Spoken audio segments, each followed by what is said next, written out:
This is Antic, the Atari 8-bit podcast.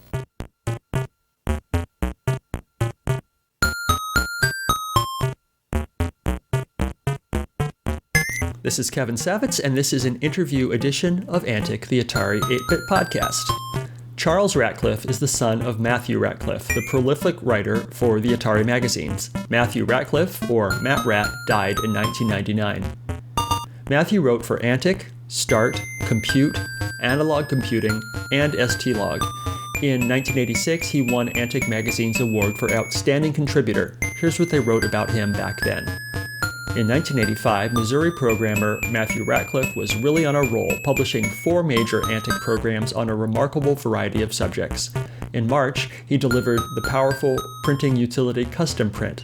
Followed in August was Atari Toons, an ambitious animation program that we featured in a popular contest. In September was the innovative Revision C converter that debugged a long-standing problem for many users of Atari BASIC Revision B. Then, in December, BBS Crashbuster was a valuable safeguard for bulletin board sysops needing protection against destructive system crashers. End quote. Charles dug around in his dad's filing cabinets and found a lot of interesting Atari-related material that he lent me to scan. Look at the show notes at ataripodcast.com for that link. In it, you'll find Matthew's record book listing expenses and income related to his writing, which is a fascinating look at the financials of an early technology writer. Writing contracts for Analog Computing, Antic Magazine, and ST-Log Magazine, and a version of Matthew's resume. This is a different sort of conversation in which I interviewed Charles about his dad, then he sort of interviews me about his dad, and then we end with some technical troubleshooting on his Atari, which I've left in the recording because why not? This conversation was conducted December 12, 2014. You are Charles Ratcliff, son of Matthew Ratcliff? That's correct. Okay. Where are you based? I'm in Marthasville, Missouri. Corntown, USA, pretty much. It's about an hour west of St. Louis. And what do you do out there? Chase my kids around, pretty much. But awesome. No, I'm in the service tech industry. I fix broken coffee machines and espresso machines, that kind of thing. Huh. Awesome. All right. So your dad, Matthew Ratcliff, was I know him, and I think a lot of Atari people know him because he was a prolific writer in the computer magazines, especially the Atari ones. And I mean, he just wrote dozens of articles in Antic, and then also I discovered today also Analog and a couple for Compute and other ones. And so I understand that Matthew died when you were 12 or so. Is that right? 12 or 13. It was 99. So yeah, I think I was 13. Yeah. May I ask what happened? Yeah, he had cancer. He had a couple bouts with cancer. He went through chemo, radiation, and all that. He wound up getting a bone marrow transplant from his brother, my Uncle Perry. And even though it was a perfect match, his body eventually rejected the donor. And so, yeah, that's what happened. Wow, I'm sorry. All right, well, I guess my open-ended question is, I've seen you around on the Atari Age forums and on Facebook, and it seems like you seem to have some sort of interest or connection in this Atari stuff, even though it was maybe before your time. And so I was curious to know about your interest in it. Well, I've just recently gotten into the retro gaming scene, and just early this year I started collecting the all the old systems, the Nintendos and Segas and all that stuff. And I just, as I got older, I kind of just got a general interest to see what my dad had done, and I go poking around. I think a few years ago I typed in Matthew Ratcliff or Matt Rat in Google, and I came up with that thread on Atari Age, and I don't know if you know which one I'm talking about, but it's like a 4 or 5-year-old thread, and I posted something on there, and the thread was pretty much dead. And then there's tons of responses from people saying they either they've talked to him or they knew him, or they were familiar with his work. And so I'm coming to learn more about him, than what I already knew. So like I said, I didn't realize until recently, how big he was in the Atari scene. I just remember being a kid or in high school and having a bunch of these old Atari T-shirts that I could finally fit into, and I didn't know where they came from. And I think I had a Dig Dug T-shirt, and it looked about as old as I am. And I had an old Waterworld T-shirt. I don't know if that's an Atari game or not, but yeah. So I start finding all this stuff, and I start talking to people, and so when I came across this Talking Toddle type program that somebody mentioned in that thread on Atari Age, and that's how I got into contact with you, because it was in one of your archives, in the Antic archives, Antic magazine archives, and then I tried to access that program, and I couldn't. That's when I sent you that email, and then I got a hold of you on Facebook, and I actually got that program to kind of work through that emulator that you recommended to me. So that was kind of neat to see that again after all these years. I'm not sure, if I actually remember it or if that's just my mind filling in the blanks, but yeah, and that's that pretty much. Yeah, I was looking at the programs that and the articles your father had written for Antic, and I noticed another one called which I don't know if you've seen, called Yak Spell, and it's some sort of spelling program, but it has Matthew's voice in it. Really? Yeah. And I haven't tried to make it work yet, but it has all these sound files, so I guess it has digitized voice. I'm sure it's terrible quality. No, I read that on that Talking Title type thing, he used the Kovacs speech box. Is that what he would have used for this Yak program you're talking about? Yes, it's he definitely used Kovacs Voice Master for the Yak spelling. Yeah. Okay. Yeah. So do you have any of Dad's Atari stuff around, or is it long gone? It was long gone, and then it found its way back to me, which is actually kind of a bizarre, crazy story. Tell me the story.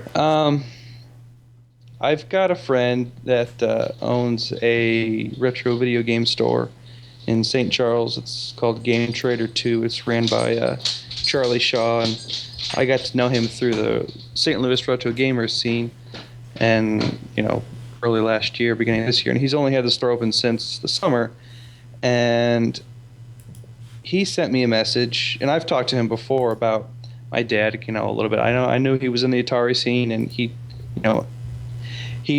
turned his personal collection into the inventory of his store. So he had a bunch of Atari stuff, and he's a little bit older than I am, so he can remember typing programs from Antic magazine into Atari to get it to work to play the game. So I think he may have been familiar with my dad's name, but I've told him before, and his name's Matthew Ratcliff. So he sends me a message one day and said, "Hey, what was your dad's name? Is it Matthew Ratcliff? Because I've got some stuff here." So it turned out he got this lot of Atari 800 stuff off Craigslist about 4 years ago, and I think it was November 28th. He just decided to open it up. I guess he was going to put it in his store as inventory, and so he sent me that message, and he sent me pictures, and it's got the Atari BASIC Programmer's Guide with my dad's name written on it. And so I don't know when my dad got rid of the stuff. I don't know if my mom got rid of it after he passed away. I don't know, but so yeah, that was really cool that I found that. I mean, I've got the 800 XL, a bunch of old kids games. I've got like Sesame Street, and obviously these would have been for a 2 and a 4-year-old to be playing games on. And I've got the 1050 disk drive. I've got a Rana Systems 1000. It came with everything except for a power supply, and someone from the Atari Age forums was nice enough to mail me a power supply, and lo and behold, the thing still works. I couldn't get it to read anything from the disk drive. I'm sure I'm probably just not doing it right. Last time I used this thing, I was probably 3 or 4 years old, just punching into BASIC. I vaguely remember punching characters into a blue screen and thinking that was the coolest thing. I'm like, Dad, I'm programming, and so but yeah, so that it still works. So I was kind of amazed by that. Awesome. That it found its way back to me. So of all the game systems I had when I was growing up, this is the only one that's still original. Everything I have, I've rebought off Craigslist, eBay, or whatever. So that's this has become my favorite piece of my collection, and kind of got the Atari fever now. So excellent. Well, good. I that's amazing that the machine found its way back to you. I mean, must have been just been kicking around that general area for years. Yeah. Well, the guy that I got it from, he said he got it off. Like I said, he got it off Craigslist 4 years ago, and the guy he got it from says he got it from a church rummage sale, and we used to live in Ferguson, a block away from, at the time it was St. John and James Catholic Church. And we left Ferguson, I think it was like 91, 92. So I don't know if maybe he just donated it to that church before we moved out of there, or if he donated to our church in Villa Ridge. Who knows? But I'm glad I've got a hold of it now. Awesome. Well, from what I've read, he started out with an Atari 400. Okay. So there's still at least another of your dad's machines out there somewhere. So, if you have any disks of software that he created, I can easily move that data to a modern computer, so you could use it in an emulator. Okay. If you know. I don't think I do. I mean, there's some handwritten stuff, but it didn't sound like any, kind of interesting programs. I mean, I don't have much knowledge in the area, so I don't know exactly what I'm reading half the time. But in his basic programming guide, I did find a handwritten program.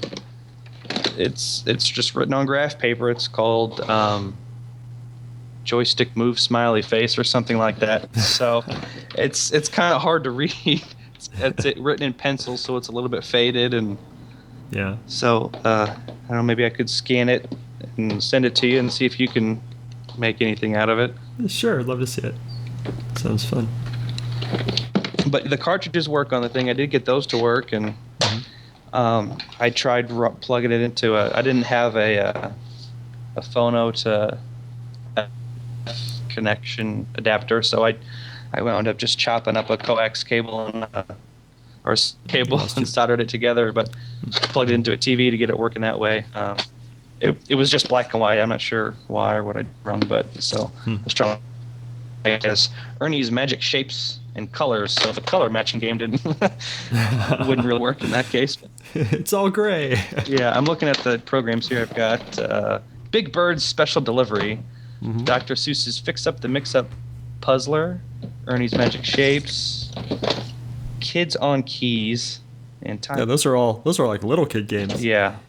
You said you have kids? Yeah, I've got. Are they old enough or too old for it? I've got two girls. They're 2 and 4. Oh, that's the perfect age for some of those. No, they just had birthdays. They're 4 and 6. So yeah, they're perfect age for these programs here. Yeah. Are you going to introduce them to Atari, a third generation of Atari users? Well, I was playing. I've got a 2600. One of my buddies from the Retro Gamers, St. Louis Retro Gamers Club, gave me a 2600 Junior, and I just now got that working with the. I was trying to use a RF switch, and that wasn't working. Then I got this jerry-rigged phono F connection cable, And so it worked fine on this TV. I tried to get my daughter to play Asteroid. She looks at me, that's a grown-up game. I don't want to play that. So they like playing the newer games. I can get them to play my Nintendo 64 sometimes, and they enjoy that. But so yeah, I'd like to. I've programmed a couple games in like QBasic. Mm-hmm. Nothing fancy, but I mean, from what I've heard, it's similar to Atari BASIC. Is that true? Or I believe that's true. I have not used it myself. Yeah, so my oldest daughter's in kindergarten now. She's starting to get her sight words and vocabulary, things like that. So it'd be neat to write a little program to help her with her quarterly vocabulary words and sight words and things like that, or even get the the talking title type program to up and run for them to learn. Awesome. Grandpa made this program for you. Yeah. Nice. Instead of old pocket watches being handed down as family heirlooms, now it's a Atari 800 XL. Right. Right. Awesome. All right. Is there anything else I should ask you? Well, I'd like to ask you a few questions if sure. That's all right. I know.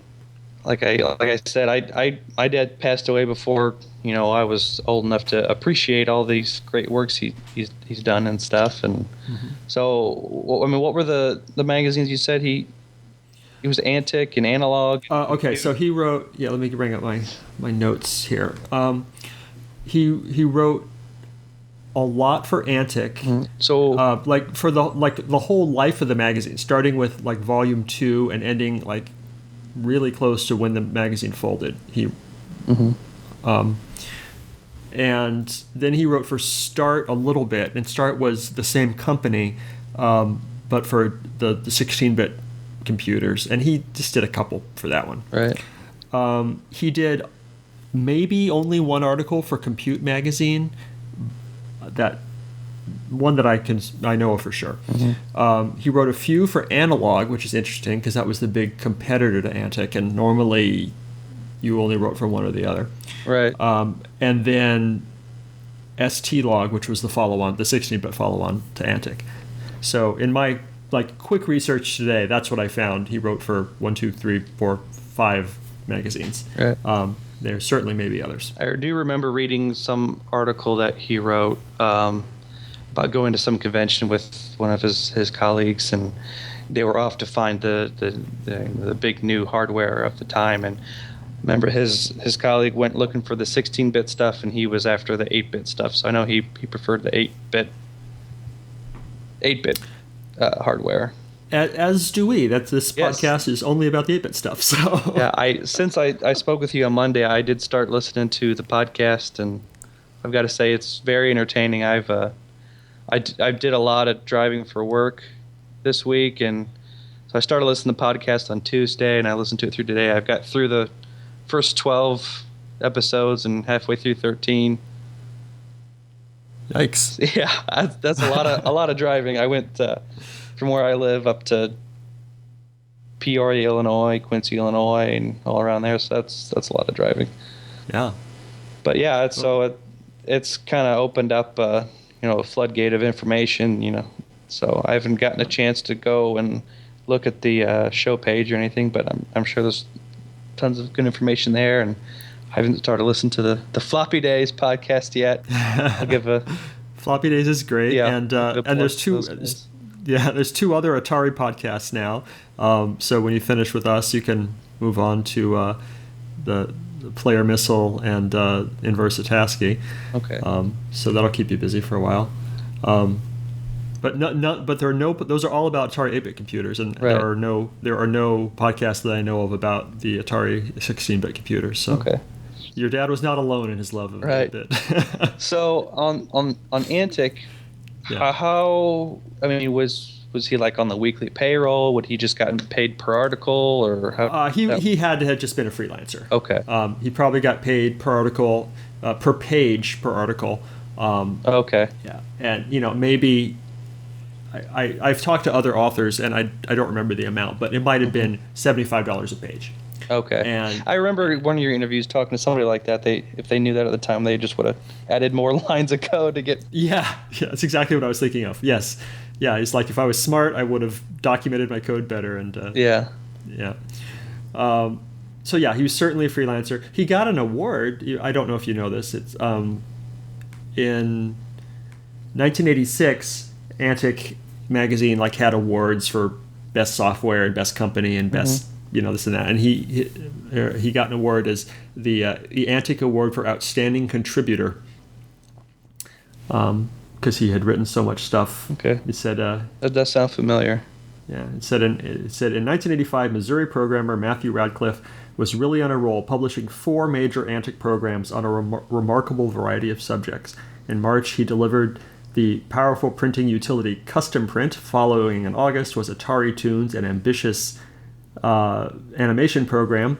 In September was the innovative Revision C converter that debugged a long-standing problem for many users of Atari BASIC Revision B. Then in December, BBS Crashbuster was a valuable safeguard for bulletin board sysops needing protection against destructive system crashers. So that Revision C converter was a big deal. Okay. I mean, that was maybe the most important thing he did. Because there was the revision B of BASIC had a bug in it, and eventually your program. Let's see, what was it? Every time you saved your program, it got bigger. It got 16 bytes bigger. Useless garbage was added to it.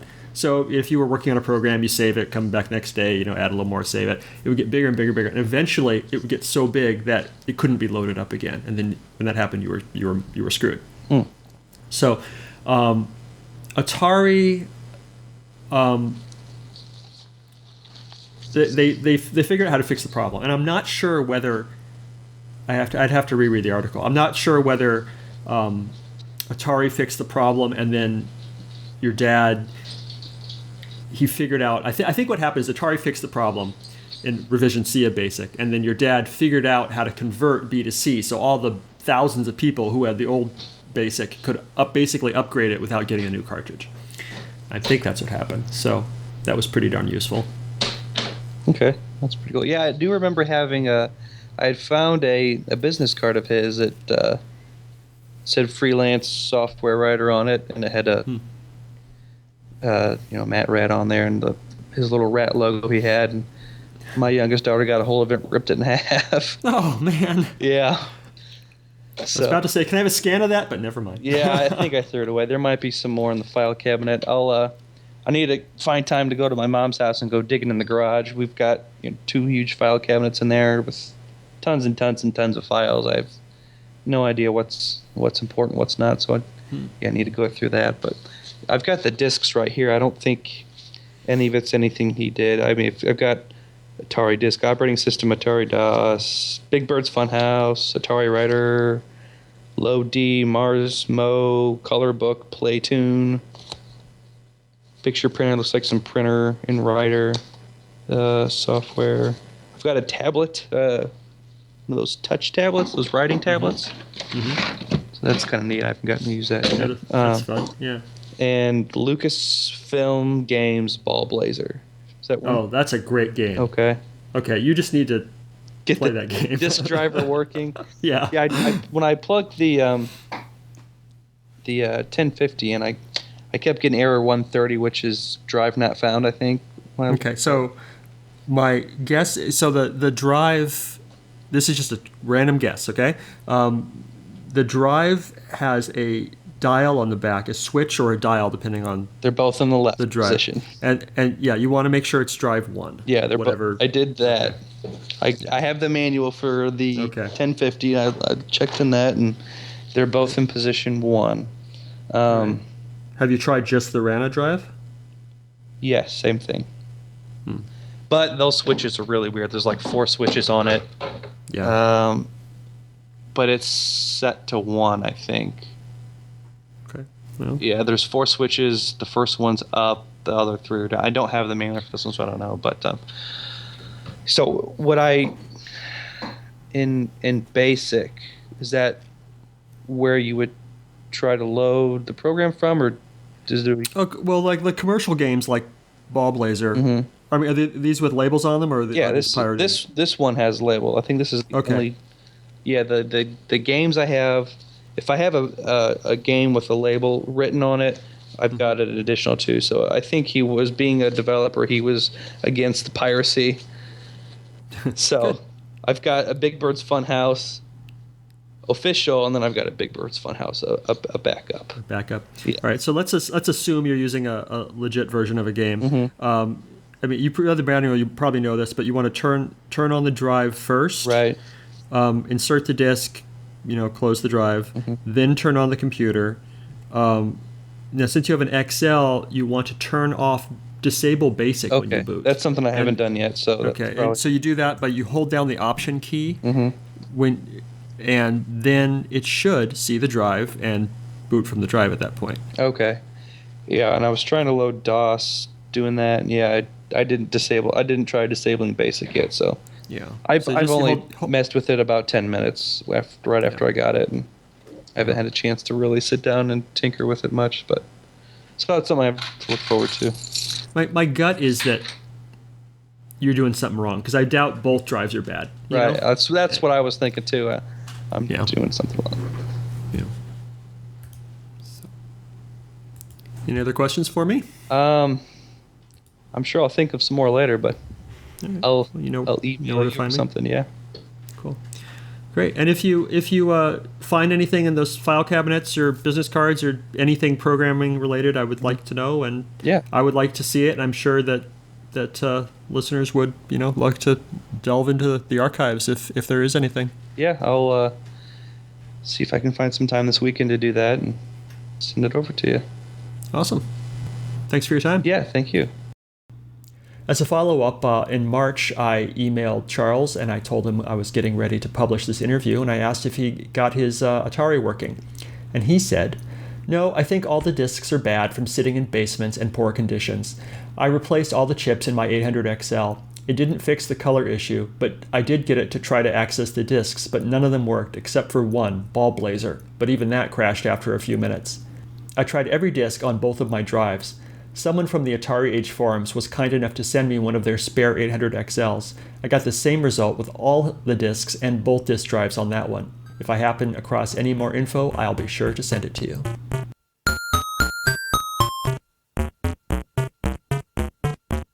If you enjoy these interviews and would like to contribute something, I encourage you instead to donate to one of our favorite organizations, the Internet Archive, at archive.org.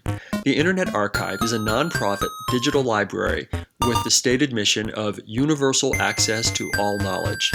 They've done incredible things to preserve computer history, including hosting thousands of programs in an in-browser Atari emulator, creating the Wayback Machine, and offering full-page scans of countless Atari computer books and magazines. Make your tax-deductible contribution at archive.org/donate.